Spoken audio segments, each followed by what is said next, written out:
नमस्कार मित्रों, मैं राजीव मिश्रा स्वैच्छिक दुनिया में आपका बहुत बहुत स्वागत करता हूं। बहुत दिनों बाद आपसे मुलाकात हो रही है, वार्तालाप हो रही है। कारण ये था कि हमने भी कोरोना काल का फ़ायदा उठाया। जैसा कि मैं पहले भी अपने वीडियोस में कहता रहा हूं कि ये कोरोना काल है जहां हमको अपनी स्थितियों की समझ रखनी है, अपनी परिस्थितियों पर निगाह रखनी है, अपने आप को सुरक्षित रखना है। वहीं हमें हमारे भविष्य के लिए खुद को तैयार भी करना है। एक महत्वपूर्ण बात होगी कि तैयारी किस तरह की हो, क्योंकि लेमार्क और डार्विन ने एक बात कही है कि वही व्यक्ति सरवाइव कर पाएंगे जिन्हें अपने अस्तित्व की लड़ाई लड़नी आती होगी, वरना डायनासोर और अन्य तमाम विलुप्त होती जो प्रजातियां जो विलुप्त हो गई हैं उनका उदाहरण हमारे समक्ष है। तो जब 22 मार्च को हम कोरोना काल के भीतर गए थे, जब हम लॉकडाउन के भीतर गए थे और अभी भी जब हम अनलॉक के भीतर आ रहे हैं, जब अनलॉक की परिस्थितियां आई हैं, लेकिन अभी भी वैक्सीन नहीं आई है। सबसे बड़ी बात है कि जहां पे हम 22 मार्च को थे बिना वैक्सीन के, वहीं पूरी दुनिया आज के दिन भी बिना वैक्सीन के ही है।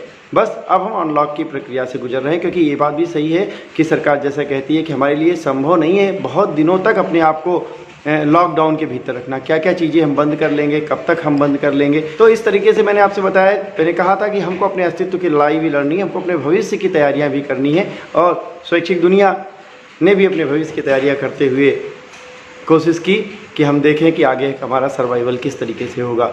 हमने अपने ऑफिस को एक नया रूप देने की कोशिश करी, आपके लिए एक नई तैयारियों की कोशिश करी, ताकि हम जब आफ्टर कोरोना लॉकडाउन के बाद जब हम अनलॉक की स्थितियों में और जब स्थितियां पूरी तरह सामान्य हो जाएं तो हम आपको अपने आप को किस तरह आपके समक्ष पेश करें।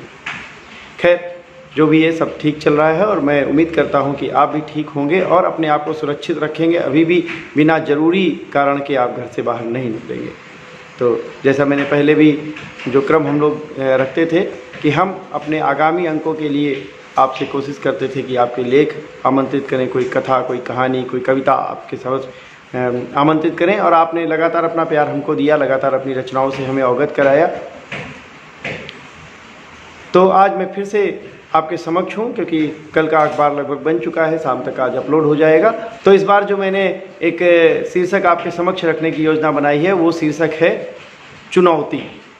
यही चुनौती मेरे साथ भी है कि मैं आपके समक्ष किस तरह प्रस्तुत होऊंगा, किस तरह सोशल रिसर्च फाउंडेशन को नए आयाम, नए कलेवर के साथ आपके समक्ष प्रस्तुत करूंगा। और यही चुनौती लगभग मेरे हर भाई बहन की होगी कि वो अनलॉक की प्रक्रिया और जब जीवन सामान्य हो जाएगा तब हम किस तरह अपने आप को पुनः, क्योंकि तब बिजनेस की स्थितियां चेंज हो चुकी होंगी, नौकरी की स्थितियां चेंज हो चुकी होंगी, हमारा समस्त लाइफस्टाइल चेंज हो चुका होगा। हमें देखना होगा फिर से कि अब हम किस प्रकार आगे बढ़ें। तो यदि आपके पास कोई लेख हो, कोई आपके पास कहानी हो, कोई और रचना हो, तो हमें आगामी सोमवार तक भेज दीजिए। हम हमेशा की तरह, जैसे मैंने कहा था कि यदि शीर्षक आपके समक्ष रखा है, इस शीर्षक पे अगर आपके कोई कहानी प्रस्तुत होती है, कोई लघु कथा प्रस्तुत होती है, तो उस पर हम चुने गए लेखों पर आपको एक प्रशस्ति पत्र भी प्रदान करेंगे। और आपको इसी क्रम में एक बात और भी बताना चाहता हूँ कि आज तक जो हमारी वेबसाइट है स्वैच्छिक दुनिया.पेज, इसके 1,25,800 व्यूअर हो चुके हैं। ये सब आपके ही प्रेम का प्रतीक है, आपके ही सहयोग का प्रतिफल है जो हमें मिल रहा है, आपके विश्वास का प्रतिफल है जो हमें मिल रहा है कि 1.25 लाख व्यूअर लेके हम चल रहे हैं आपके समक्ष। आपकी कोई भी रचना होती है, कोई भी समस्या होती है, उसे हम वहाँ तक पहुँचाते हैं। मैं अपने दर्शकों से ये भी कहना चाहता हूँ, स्वैच्छिक दुनिया के जो तमाम सारे मेंबर हैं, तमाम दर्शक हैं, उनसे ये लगातार कहता हूँ कि आप जो आपके न केवल अपनी रचना भेजें, न केवल अपनी कहानी भेजें, बल्कि आपके आसपास तमाम सारी समस्याएं होंगी जिससे आप दो चार हो रहे होंगे, तमाम सारी कोई ऐसी भी बात होगी जो आपके मन में होगी, आप उसे उठाना चाहते होंगे लेकिन तमाम कारणों के चलते आप उसे ना उठा पाते होंगे। हो सकता है कोई समयाभाव हो जिससे आप नहीं उठा पा रहे होंगे। तो आप कोशिश करें कि ऐसी जो आपकी समस्याएँ हों उसको स्वैच्छिक दुनिया को लिखें, ताकि स्वैच्छिक दुनिया आपका आमुख बनकर, आपका मुख बनकर समाज के समक्ष ऐसी तमाम समस्याओं को भी अपने अखबार में स्थान दे सके। और मैं फिर से कह रहा था कि हमारा जो ईमेल आईडी है वो आप नोट कर लीजिए, swaichhikdunia@gmail.com, और जो हमारी वेबसाइट है वो भी swaichhikdunia.page है, आप गूगल पे सर्च कर सकते हैं। जो हमारी रचनाएं हमारी वेबसाइट पे लगती हैं, आप उन्हें गूगल पे सीधे भी सर्च कर सकते हैं, क्योंकि ये जो वेबसाइट है वो गूगल द्वारा प्रमोट की जा रही है। इसके साथ ही स्वैच्छिक दुनिया का जो पेज है इसे भी लाइक कर लें, और जो अपनी रचनाएं हैं उन्हें अगर आप हमको वीडियो मोड में भेजते हैं तो जो हमारा यूट्यूब चैनल है लगभग 20,000 से 25,000 दर्शक उसके भी हो चुके हैं। मैं चाहता हूँ कि आपको उन रचनाओं का लाभ वहाँ भी मिले। जैसा आप जानते हैं, सोशल रिसर्च फाउंडेशन उच्च शिक्षा में काम करने वाली एक संस्था है।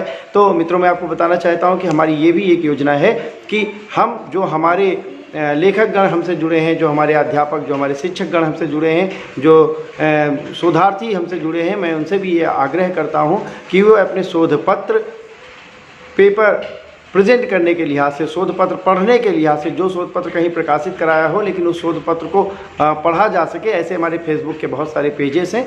मैं उम्मीद करता हूं, मैं आपसे निवेदन करता हूं कि आप अपने शोध पत्र वहां भी पढ़ने के लिए हमसे संपर्क करें।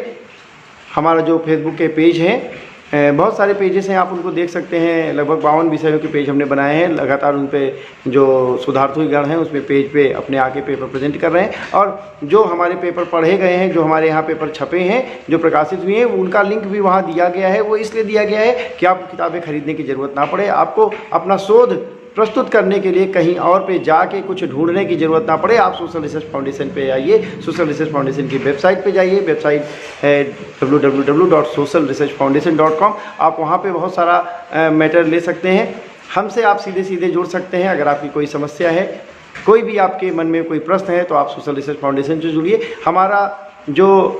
हमारी जो कोशिश है वो ये है कि ईमानदारी पूर्वक हम इस भारत में, अपने देश में शोध की पद्धति में लगातार सुधार करें।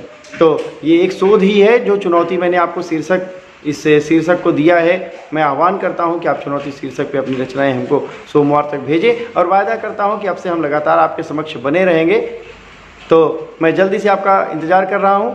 अपनी लेख, अपनी रचनाएँ, अपनी कविताएँ या अपने तमाम सारे प्रश्न जो भी आपके दिमाग में है, जो भी आपके मन में है, या जो हमसे शिकायतें भी हैं, उन्हें भी आप हमें बताएंगे तो हम आगे अपनी प्रक्रिया को, आगे अपने जो हमारा स्टाफ के स्तर पे प्रक्रियाएं हैं, जो हमारे कार्यालय के स्तर पे कोई समस्याएं हैं, उनको भी दूर कर पाएंगे और लगातार आपके साथ बने रहेंगे। तो मैं इंतज़ार करता हूं कि आप जल्दी से हमको अपनी रचनाएं लिख भेजिए। धन्यवाद, नमस्कार।